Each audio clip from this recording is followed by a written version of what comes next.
امریکہ نے ایران میں بھی 1950 کی دہائی میں انہوں نے وہاں بھی رجیم چینج کی، یعنی کہ حکومت بدلی. وہی انہوں نے کیا. پہلے پیسہ چلایا میڈیا کے اوپر اور میڈیا کو سارا حکومت کے خلاف کیا.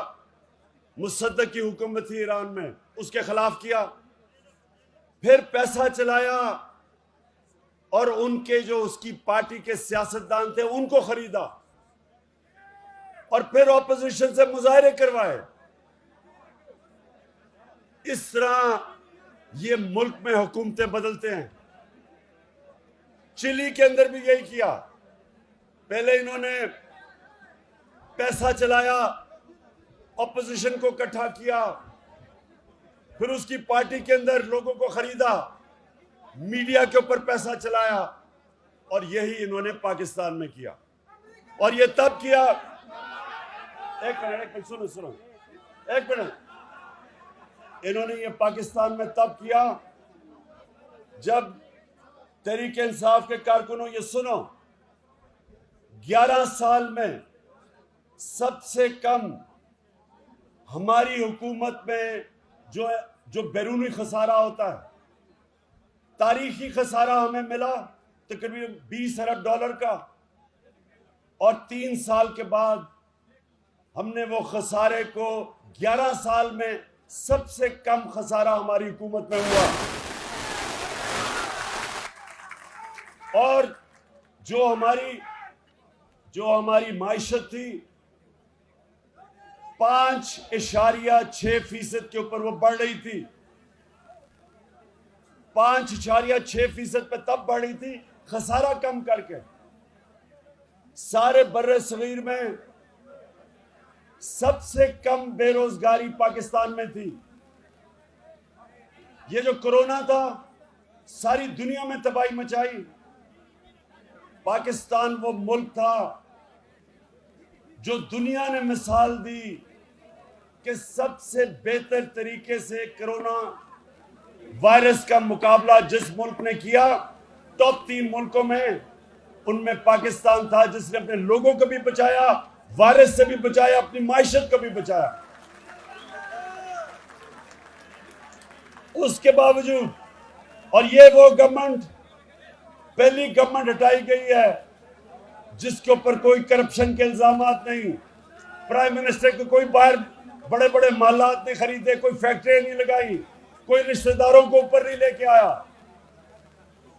اور ہماری حکومت کو سازش سے تب گرایا گیا جب ان کو پتا تھا کہ ملک ہماری گورنمنٹ ہر مشکل وقت سے نکل گئی. جو مہنگائی کی بات کرتے ہیں میں آج بھی کہتا ہوں کہ دنیا میں سستا ترین ملک آج پاکستان ہے. دنیا میں سستا ترین ملک ہے کیونکہ عالمی مہنگائی آئی ہوئی ہے. ساری دنیا میں مہنگائی ہے کرونا کی وجہ سے. اور اس مہنگائی کے اندر جو سستا ترین ملک آج بھی پاکستان ہے. ہم نے ڈیزل اور پٹرول کی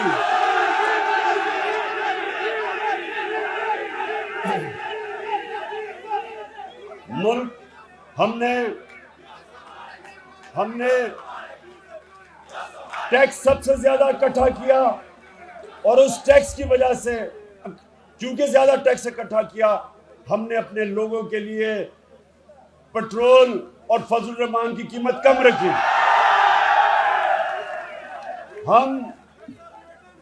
ہماری وہ گورنمنٹ تھی جس نے سب سے زیادہ کسانوں کو فائدہ پہنچایا. ہم نے کسانوں کو ان کی فصل کی پوری قیمت دلوائی. ہم نے شوگر مافیا کا مقابلہ کیا جو کسانوں کو پیسے نہیں دیتے تھے اور پیسے کم دیتے تھے. پوری قیمت بھی دلوائی، وقت پہ دلوائی. کسانوں نے اپنا پیسہ زمین پہ لگایا، اور جو 5 بڑی بڑی فصلیں تھیں ان میں سے سب سے زیادہ پاکستان کی تاریخ کی پیداوار ہمارے زمانے میں ہوئی پچھلے سال.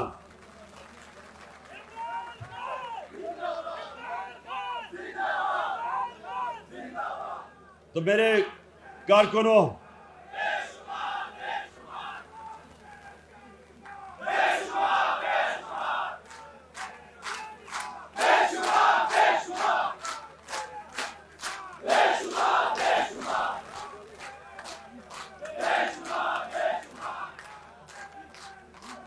میرے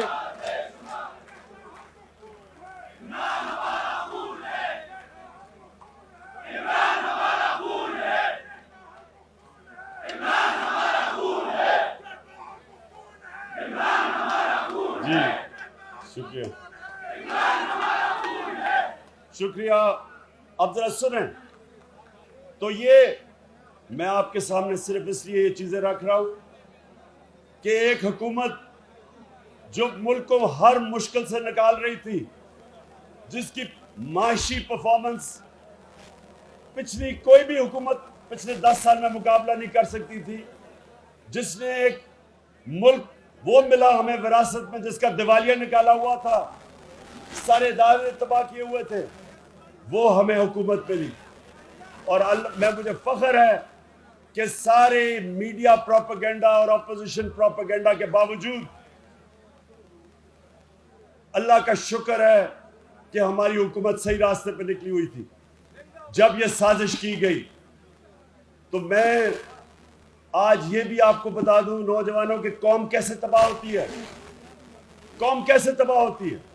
جب آپ وہ کرپٹ لوگوں کو جو 30 سال سے ملک کو لوٹ رہے تھے، جب آپ ان کو بٹھاتے ہیں تو کیا ہوتا؟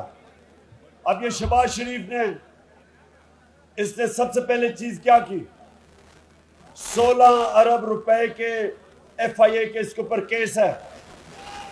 16 ارب روپے کا نوکروں کے نام پہ 16 ارب روپیہ، جس میں مقصود چپڑاسی کا 4.25 ارب روپیہ، 370 کروڑ روپیہ اس کے بینک میں آیا. اب ایک منٹ چپ اب سنیں، اب یہ کیا کیا اس نے آتے ساتھ ہی FIA میں جو انویسٹیگیٹو آفیسر تھے ان کو فارغ کر دیا، ان کے خلاف انتقامی کارروائی کی، سارے اپنے لوگوں کو اوپر بٹھا دیا. اب یہ اپنے کیسز ختم کروائے گا. اب یہ جب FIA کو تباہ کرے گا اپنے کیسز بچانے کے لیے، FIA اور بھی کسی طاقتور ڈاکو کو نہیں پکڑے گی، وہ صرف چھوٹے چوروں کو پکڑے گی. ادارہ تباہ ہوگا. اب یہ نیب کو مکمل طور پہ تباہ کریں گے جدھر اس کے باقی کیسز پڑے ہوئے ہیں. نیب تباہ ہوگی. FBI کو یہ تباہ کریں گے کیونکہ FBI کے اندر یہ ٹیکس بچانا ہوتا ہے. اپنے آپ کو بچانے کے لیے FBI پہ جب لوگ لے کے آئیں گے، FBI جس نے تاریخی ٹیکس اکٹھا کیا، ہمارے دور میں پاکستان کی تاریخ میں سب سے زیادہ پیسہ اکٹھا ہوا کیونکہ ہم نے FBI کو مضبوط کیا. یہ اسی FBI کو کمزور کریں گے کیونکہ یہ سارے ٹیکس چور بیٹھے ہوئے ہیں. 60% کیبنٹ ضمانت پہ ہے. انہوں نے اپنے آپ کو بچانا ہے تو یہ سارے ملک کے اداروں کو کمزور کریں گے. تو ہوگا کیا؟ میرے کارکنوں یہ سنو، کیونکہ آپ نے جب تبلیغ کرنی ہے لوگوں کے اندر جا کے، آپ نے لوگوں کو یہ چیزیں سمجھانی ہیں. ہوگا کیا؟ نبی صلی اللہ علیہ وسلم نے کہا تھا کہ قوم تب مرتی ہے جب وہ چھوٹے چوروں کو جیلوں میں ڈالتی ہے اور طاقتور ڈاکوؤں کو نہیں پکڑتی. یہ اب آپ کے سامنے تماشا ہو رہا ہے. اب FIA ہمیشہ کے لیے طاقتور ڈاکوؤں کو نہیں پکڑے گی کیونکہ جنہوں نے یہ شہباز شریف کو اور اس کے بیٹوں پہ کیس بنائے تھے ان کے اوپر انتقامی کارروائی ہو رہی ہے. اب سارے باقی FIA والے ڈریں گے کہ کبھی ہم کسی طاقتور کو نہ ہاتھ ڈالیں. ہمیں پہلے مشکل تھی، سرکاری نوکر ڈرتے تھے جب ہم انہیں کہتے تھے کہ جو بڑے بڑے مجرم پہ ہاتھ ڈالو تو سرکاری نوکر ڈرتے تھے، گورنمنٹ آفیشلز ڈرتے تھے کیونکہ ان کو ڈر تھا کہ یہ واپس آ کے انتقامی کارروائی کریں گے. اب یہ سازش کے ذریعے اسی شہباز شریف اور شریف خاندان کو واپس لایا گیا اور اب یہ سارے ادارے اس ملک کے تباہ کریں گے جو انہوں نے پہلے کیے ہیں. کبھی کوئی گورنمنٹ جو ادارے تباہ کرتی ہے کبھی دنیا کی تاریخ میں وہ کبھی ٹھیک نہیں کر سکتی. اور جب ادارے تباہ ہوتے ہیں تو ملک تباہ ہو جاتا ہے. جو غریب ملک ہیں، وہ غریب اس لیے نہیں ہیں کہ وہ وسائل کی کمی ہے، وہ غریب اس لیے ہے کہ ان کے ادارے تباہ ہو جاتے ہیں. وہ طاقتور ڈاکوؤں کو، مجرموں کو نہیں پکڑ سکتے، وہ صرف چھوٹے چوروں کو پکڑتے ہیں. وہ جو لوگ یہاں سے پیسہ چوری کر کے لندن میں محلات خریدتے ہیں اور بڑی بڑی بزنس چلاتے ہیں چوری کے پیسے سے، غریب ملکوں کا جو نظام ہے وہ ان لوگوں کو نہیں پکڑ سکتا، اس لیے وہ غریب ہوتے ہیں، اس لیے غربت ہوتی ہے. تو یہ جو دوسرا بڑا ایک تو سازش ہوئی، دوسرا ان چوروں کو جو ہمارے اوپر مسلط کیا گیا ہے، ان کے خلاف ساری قوم کو کھڑا ہونا اس لیے ہے کہ ہمارے ملک کا مستقبل اب خطرے میں ہے، ہمارے بچوں کا مستقبل خطرے میں ہے. اس لیے بس پہلے سن لو، پہلے بات سنو، کیونکہ آپ نے جا کے تبلیغ کرنی ہے لوگوں میں. آپ نے لوگوں کو ایک منٹ سنو میرے کارکنوں، سنو غور سے بات ہے، نعرے بعد میں مارنا. پہلے آپ لوگوں کے پاس جائیں گے، آپ ان کو کیا کہیں گے؟ سب سے پہلے آپ ان کو کہیں گے کہ یہ ساری سازش تب شروع ہوئی جب امریکہ نے فیصلہ کیا عمران خان کو ہٹانے کا. ان کا انڈر سیکرٹری واشنگٹن میں ڈونلڈ لو، اس نے آ کے ہمارے امریکہ کے امبیسڈر کو دھمکی دی کہ اگر تم عمران خان کو نہیں ہٹاؤ گے تو پاکستان کو مشکلات کا سامنا کرنا پڑے گا. اور پھر کہا کہ اگر عمران خان کو عدم اعتماد کی ووٹ پہ آپ نے ہٹا دیا تو پھر ہم معاف کر دیں گے. غلاموں کو معاف کیا جاتا ہے، آزاد لوگوں کو معاف نہیں کیا جاتا. ہم معاف کر دیں گے، کیونکہ ان کو پتا تھا کہ یہ جو اس ملک کا کرپٹ ترین مافیا، یہ تیار بیٹھے تھے ان کو اوپر لانے کے لیے. انہوں نے کہا کہ جب بھی عمران خان کو ہٹاؤ گے ہم تمہیں معاف کر دیں گے، کیونکہ انہیں پتا تھا کہ یہ چوروں کو انہوں نے اوپر لے کے آنا ہے جن کے پیسے باہر پڑے ہیں. اور جس لیڈر کے پیسے باہر ملک سے پڑے ہوں وہ کبھی اپنے ملک کی آزادی کے لیے نہیں کھڑا ہو سکتا، وہ ان کی ہمیشہ غلامی کرتا ہے. تو اس لیے آپ نے لوگوں کو یہ چیزیں بتانی ہیں کہ یہ آزادی کی جنگ ہے، حقیقی آزادی کی جنگ. اور پھر آپ نے ان کو یہ بتانا ہے کہ یہ جو لوگ آئے ہیں یہ پاکستان کے کرپٹ ترین لوگ، جنہوں نے ملک کا ان دونوں 10 سالوں میں ان دونوں پارٹیز نے جو آج سارے اقتدار میں ہیں 4 گنا زیادہ قرضہ بڑھایا، جس کی قیمت آج ہم ادا کر رہے ہیں اس کے اوپر سود دے کے. یہ وہ لوگ ہیں جنہوں نے اس ملک کے ادارے تباہ کیے اپنی چوری کرنے کے لیے. اس لیے آپ سب تیاری کر لیں کہ آپ نے لوگوں کو کہنا ہے کہ ہم نے کسی صورت ان چوروں کو قبول نہیں کرنا، اور آپ نے لوگوں کو گلی گلی میں تیار کرنا ہے. اور آج کل عبادت کی راتیں ہیں، آپ مسجد میں جائیں، تراویحیں پڑھیں، اور تراویحوں کے بعد آپ ضرور وہاں لوگوں سے بات کریں، ان کو سمجھائیں کہ یہ اس ملک کی سلامتی، اس کی آزادی، اس کی ساورنٹی کا ایشو ہے. اور آپ نے ان لوگوں کو سب کو تیار کرنا ہے کہ یہ صرف تحریک انصاف کی نہیں، یہ پاکستان کی جنگ ہے.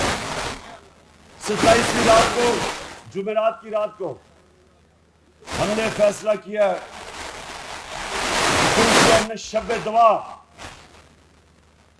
میں خود مولانا طارق جمیل کے ساتھ اس دن دعا کروں گا. سارے آپ نے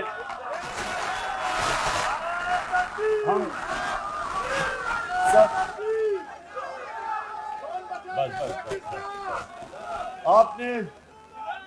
آپ سب کے لیے ہم بندوبست کریں گے، سکرینز لگیں گی وہاں اس دعا کے اوپر، سارے جدھر بھی پاکستان میں ہم ہر جگہ کے اوپر ہم وہ سکرینز لگائیں گے.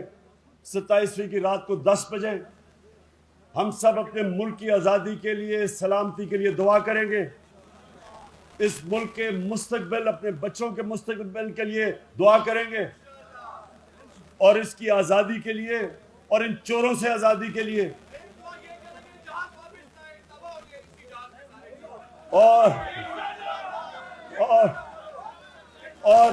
آپ سب نے اس میں شرکت کرنی ہے شب دعا میں.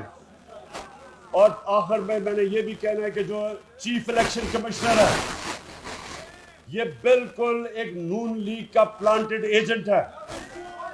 اس کو ہم نے تحریک چلانی ہے کہ ہمیں اس پہ کوئی اعتماد نہیں.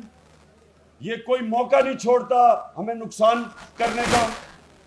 ہم نے کہا تھا فورن فنڈنگ، ہم نے چیلنج کیا تھا کہ پہلے تینوں جماعتوں کی اکٹھے کیس دیکھیں اور دیکھیں کہ کس کی جائز فنڈنگ ہے کس کی ناجائز ہے. میں آج آپ کو واضح کرتا ہوں کہ جب تینوں جماعتوں کی فنڈنگ دیکھی جائے گی، ایک جماعت کی جائز فنڈنگ ہوگی، باقی دو کی ناجائز ہوگی، اور وہ ہے تحریک انصاف. ہم اس کے پاس کوئی اخلاقی جواز نہیں ہے چیف الیکشن کمیشن رہنے کا. ہم ڈیمانڈ کرتے ہیں کہ کبھی بھی جو امپائر ہوتا ہے ہمیشہ وہ غیر جانبدار ہوتا ہے. جب ایک سب سے بڑی ملک کی پارٹی اس کے اوپر اعتماد نہیں کرتی تو وقت آ گیا کہ وہ استعفیٰ دے. نہیں تو یہ ہماری پارٹی ابھی سے تیاری کر رہی ہے اس کے خلاف سارے ملک میں مظاہرے کرنے کے لیے. آپ سب تیار ہو؟ میں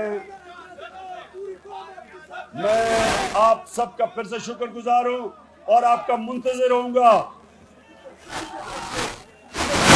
اس کے خلاف الیکشن کمیشن ہم نے ایک اور اپنے میرے کارکنوں سنو، ہم نے ایک سگنیچر کیمپین کرنی ہے اس الیکشن کمیشنر کے خلاف. سوشل میڈیا پہ کرنی ہے کہ یہ نامنظور ہے. یہ ایک لیگ کا نمائندہ بٹھایا ہوا ہے. یہ ہر طرح کوشش کر رہا ہے میں نقصان پہنچانے کے لیے. یہ سب ایک سوشل میڈیا پہ سگنیچر کیمپین کریں گے اس کے خلاف. شکریہ.